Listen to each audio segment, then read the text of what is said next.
Bueno, bienvenidos entonces a la tercera clase de lectura y escritura para los chicos de sexto año. Y habíamos quedado en una parte muy importante en donde habíamos acordado entonces que el autor, que es un sujeto, un individuo, el autor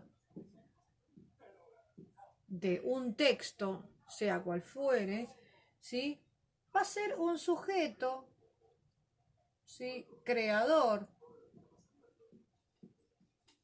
¿Por qué creador? Porque va a ser el que construye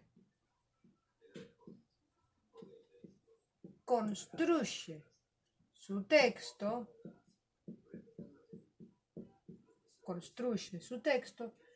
y por lo tanto, si hablamos de que construye su texto, decíamos que cada construcción tenía que ver, que cada persona, ¿no?, en donde ponía en ese discurso, en ese enunciado sus valores, sus opiniones, construía entonces con opiniones, valoraciones, creencias,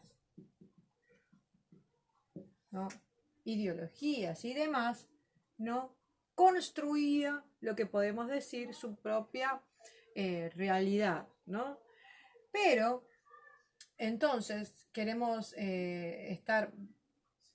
dejar esto bien planteado. El sujeto, el individuo es el autor del texto, en este caso, creador. ¿Por qué? Porque es el que construye el texto.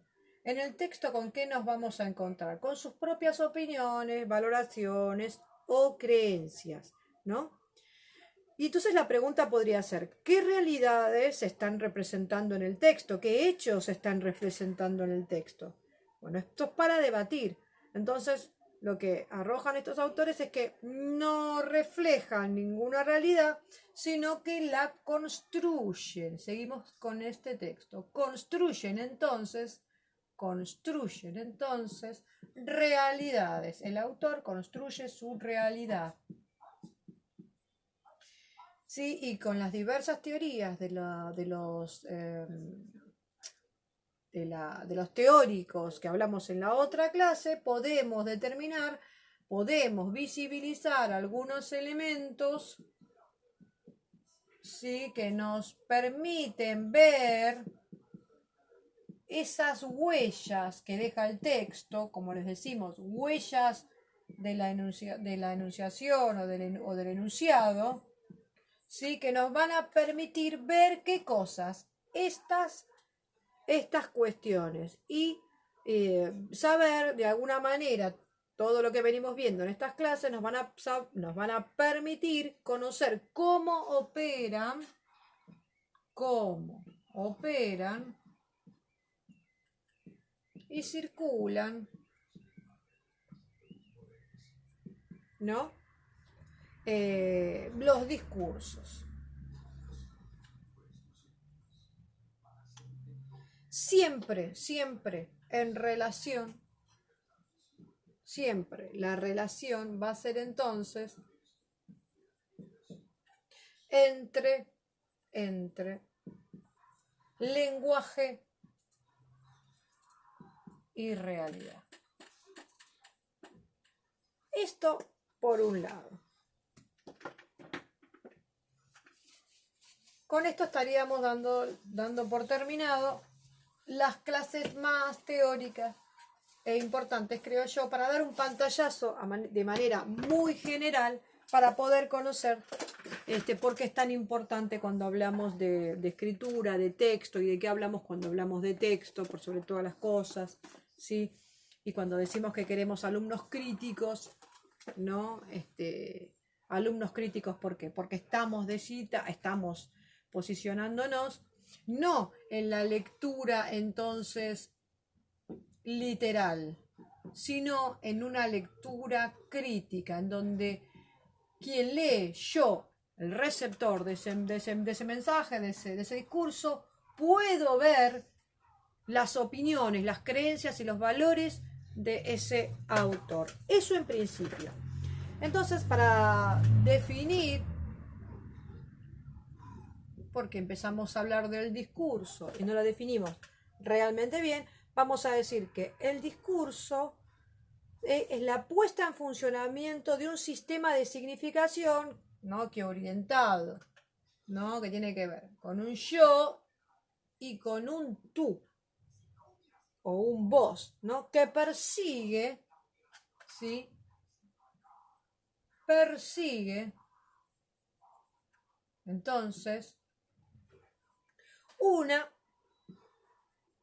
finalidad comunicativa.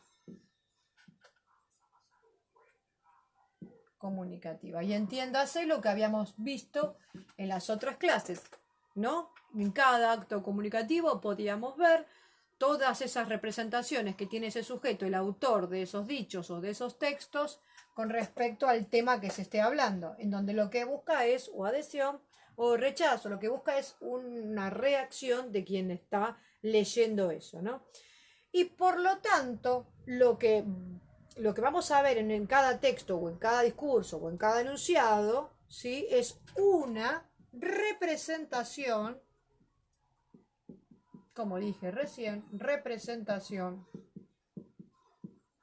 más importante del mundo. Una representación del mundo para este autor. Muy bien. Vayamos entonces a esos textos que tenemos que analizar. Si hablamos entonces de un texto periodístico, en principio, o un artículo periodístico, lo primero que tenemos que ver es que siempre, como expresión, un texto, un discurso, surge en un momento dado y se inscribe dentro de una problemática social. Cualquier texto. Siempre hay una problemática social.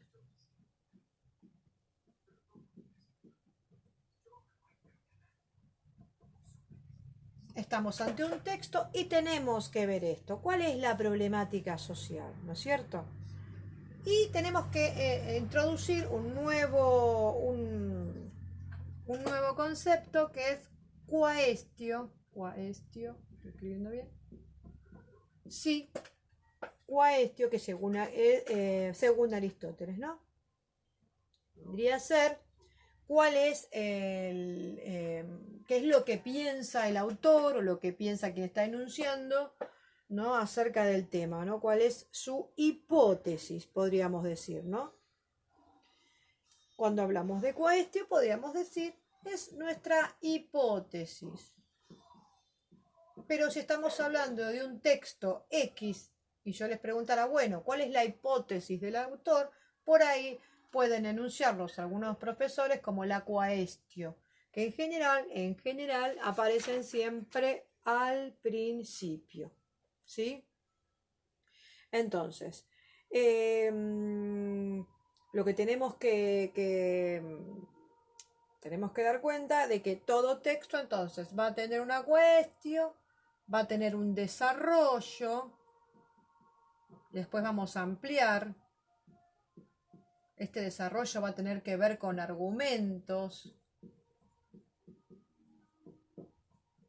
fundamentos, ¿no? A defender, porque es un texto argumentativo, ¿sí? Y una conclusión. Esto para empezar así a grandes rasgos. En esta conclusión de cualquier texto, en este caso un informe de lectura crítico, ¿sí? Lo que vamos a ver en la conclusión es un poco lo que habíamos